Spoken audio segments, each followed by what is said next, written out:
Friends, जैसा कि आपको पता है हम पढ़ रहे थे इलेक्ट्रल पॉलिटिक्स चैप्टर, जिसमें हमने पढ़ा था इलेक्शन कैसे होते हैं, इलेक्शन क्यों करवाए जाते हैं। पॉलिटिकल कंपटीशन के बारे में हम पढ़ रहे थे कि पॉलिटिकल कंपटीशन है पॉलिटिकल पार्टीज़ के बीच में जो कंपटीशन होता है, जिसकी वजह से पॉलिटिकल पार्टी है वो डर्टी ट्रिक्स का भी इस्तेमाल करती हैं और अच्छा काम करने की भी कोशिश करती हैं। तो ये सब हमने पढ़ा था। जनरल इलेक्शन के बारे में पढ़ा था, हर 5 साल में जनरल इलेक्शन होते हैं। बाई इलेक्शन के बारे में भी पढ़ा था कि किस प्रकार से कॉन्स्टिट्यूंसी है उसकी जो उसमें वैकेंसी बन जाती है जब कोई कैंडिडेट की डेथ हो जाती है या फिर रेजिग्नेशन दे देता है, तो किस प्रकार से बाई इलेक्शन होते हैं। तो आज हम पढ़ेंगे इलेक्ट्रल कॉन्स्टिट्यूंसीज़ के बारे में। यू रीड कॉन्स्टिट्यूंसीज़ के बारे में मैं पहले भी बता चुकी हूँ आपको। जब कंट्री में इलेक्शन होते हैं तो कंट्री है for the purpose of election divided into constituencies यानी कि area. You read about the people of Haryana electing 90 MLAs। आपने सुना होगा कि हरियाणा से 90 MLAs इलेक्ट हुए हैं, यानी कि members of legislative assembly. You may have wandered how they did that. आप सोचते होंगे कि ऐसा कैसे किया गया है, कैसे सिलेक्ट किया गया है इनको। Did every person in Haryana vote, क्या हरियाणा के हर व्यक्ति ने क्या 90 MLAs को वोट दिया है। You perhaps know that this is not the case. आपको भी पता है कि ऐसा नहीं है। In our country we follow an area based system of representation. हमारे कंट्री में क्या होता है, हम एरिया वाइज रिप्रेजेंटेशन रखते हैं और कंट्री को डिवाइड कर दिया जाता है डिफरेंट एरियाज़ में for the purpose of election. These areas are called electoral constituencies. इसे क्या कहते हैं, इलेक्ट्रल कॉन्स्टिट्यूंसीज कहते हैं। The voter who live in an area elect one representative. जो वोटर उस एरिया में रहता है वो एक रिप्रेजेंटेटिव का चुनाव करता है। For Lok Sabha election the country is divided into, बेटा 1 मार्क्स के क्वेश्चन में आता है कि लोकसभा इलेक्शन जब होते हैं तो कंट्री कितनी कॉन्स्टिट्यूंसीज में बढ़ जाता है, 543 constituencies. The representative elected from each constituency is called a member of parliament. One of the feature of democratic election that, आपको पता है कि मिनिमम कंडीशन में भी मैंने आपको बताया था और एक नॉर्मल सी भी बात है कि डेमोक्रेटिक इलेक्शन में every vote should have equal value. That is why our constitution require that each constituency have a रफली equal population living within it. इसी तरह से each state is divided into specific number of assembly constituencies. और elected representative को क्या बोलते हैं, MLA। बेटा MLAs की फुल फॉर्म आ सकती है MPs यानी कि मेंबर ऑफ पार्लियामेंट।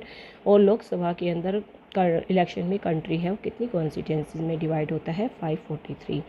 फिर हम देख रहे हैं इसी तरह का सेम सिद्धांत प्रिंसिपल है वो पंचायत और म्यूनसिपल इलेक्शन पर भी होता है। ईच विलेज और टाउन है उसको वार्ड्स में डिवाइड कर दिया जाता है और हर वार्ड से एक मेंबर इलेक्ट होता है रूरल और अर्बन बॉडी में। और आपने अपने फर्स्ट पेज पे पढ़ा था कि चौधरी देवीलाल की पार्टी थी लोकदल, जिसने 60 सीटें जीती थी हरियाणा में। इसका मतलब ये है कि 60 कॉन्स्टिट्यूंसी से जो लोकदल के उम्मीदवार खड़े हुए थे वो चुनाव जीत कर MLAs बन गए थे। तो इतनी बात आपको समझ आ गई होगी। इलेक्ट्रल कॉन्स्टिट्यूंसी सीधी सी बात है, हम कॉन्स्टिट्यूंसीज़ का मतलब समझाने की कोशिश कर रहे थे। किस प्रकार से जब इलेक्शन होते हैं तो कंट्री है वो डिफरेंट एरियाज़ में डिवाइड हो जाता है, कॉन्स्टिट्यूंसीज़ में डिवाइड हो जाता है और हर कॉन्स्टिट्यूंसी से उम्मीदवार खड़ा होता है। इसके बारे में मैं अपने लास्ट वीडियो में बता चुकी हूँ। रिजर्व कॉन्स्टिट्यूंसी यानी कि some seats are reserve for weaker section of the society for the upliftment of that society, upliftment of that group that person, okay, that particular caste. तो आज हम पढ़ेंगे वोटर लिस्ट के बारे में भी। वोटर लिस्ट क्या होती है बेटा, वोटर लिस्ट वो होती है जैसे इलेक्शन होते हैं 5 साल में तो एक वोटर लिस्ट है वो तैयार की जाती है। वोटर लिस्ट में क्या होता है कि उन कैंडिडेट्स के नाम होते हैं जो एलिजिबल होते हैं वोट देने के लिए। 18 साल या उससे ऊपर की एज के जो लोग होते हैं वोट देने के लिए एलिजिबल होते हैं। तो जो 5 साल बाद, यानी कि अभी मान लीजिए कोई 14 साल का है तो 5 साल बाद वो कितने साल का हो जाएगा, 19 साल का हो जाएगा, यानी कि 18 ईयर्स के बाद तो वो वोट देने के लिए एलिजिबल है ना। तो वोटर लिस्ट में उसका नाम तो ऐड करना पड़ेगा।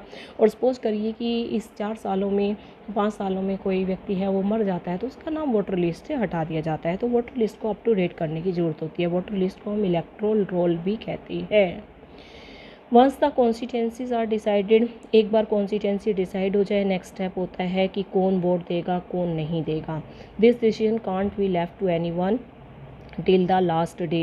इन a democratic election the list of those, democratic election में क्या होता है कि लिस्ट बनाई जाती है एलिजिबल वोटर्स की जो वोट दे सकते हैं।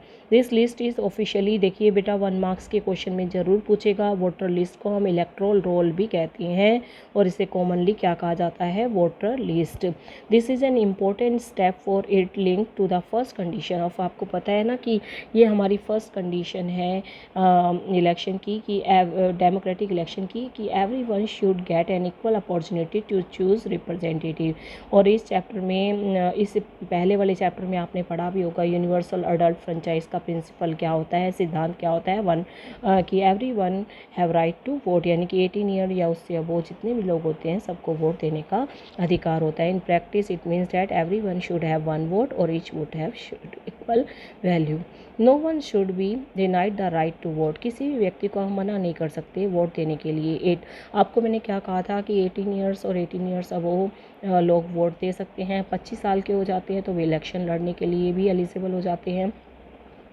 Different citizen differ from one another in many ways, आपको पता है कुछ लोग रिच होते हैं, कुछ गरीब होते हैं, कुछ हाईली एजुकेटेड होते हैं, कुछ एजुकेटेड नहीं होते हैं, और कुछ जो बहुत ज़्यादा एजुकेटेड होते हैं, कुछ बहुत ही दयालु होते हैं, some are kind others are not, कुछ नहीं होते। तो इसका मतलब ये थोड़ी ना है कि हम कुछ लोगों को वोट देने का अधिकार दे दें, कुछ को नहीं। बेटा कोई मैटर नहीं करता कि वो व्यक्ति किस कास्ट से, किस रिलीजन से बिलोंग करता है, किस कैटेगरी से बिलोंग करता है, तो उसके पास पैसा है नहीं है, all have right to vote, सभी को वोट देने का अधिकार है। But all of them are human being, सबके सारे ह्यूमन बीइंग्स हैं और सबके अपने व्यूज़ हैं, तो हर व्यक्ति को अपना डिसीजन देने का अधिकार है।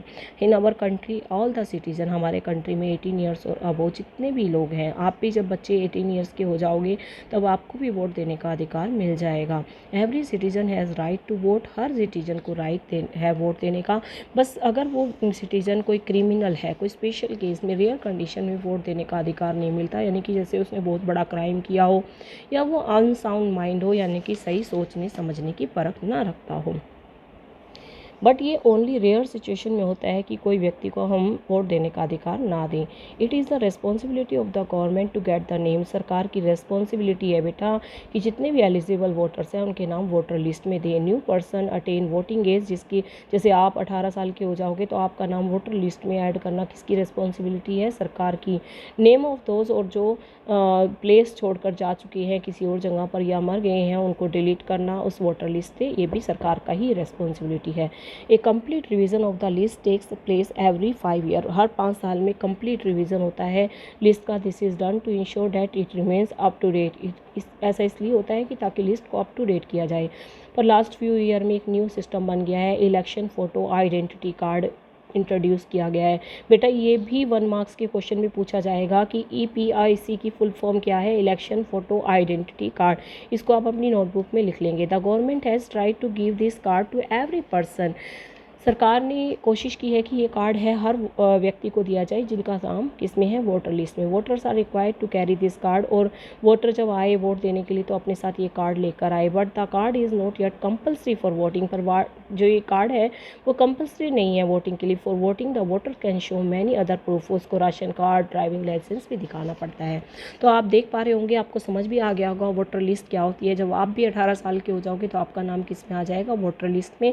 वोटर लिस्ट को हम इलेक्टोरल रोल भी कहते हैं, बट कॉमनली इसे हम वोटर लिस्ट कहते हैं। इनमें उन सारे कैंडिडेट, इसकी किसकी रिस्पॉन्सिबिलिटी होती है, वोटर लिस्ट बनाना सरकार की रिस्पॉन्सिबिलिटी होती है। सरकार जो एलिजिबल हो जाते हैं, 18 ईयर्स के हो जाते हैं, उनका नाम वोटर लिस्ट में ऐड करवाती है हर 5 साल में, और जिनकी डेथ हो जाती है और जो प्लेस चेंज कर लेते हैं उनके नाम को डिलीट करवा देती है वोटर लिस्ट से।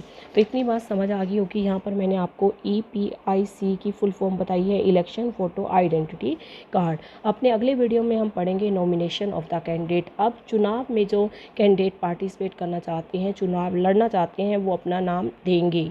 आगे बात समझ। तो मैंने आपको क्या कहा था कि मिनिमम एज कितनी है चुनाव लड़ने की, 25 साल, और गांव के अंदर पंचायत में और जो रूरल एरिया है उसमें कितनी होती है एज, 21 ईयर। इतना ध्यान रखना बेटा। Thank you so much.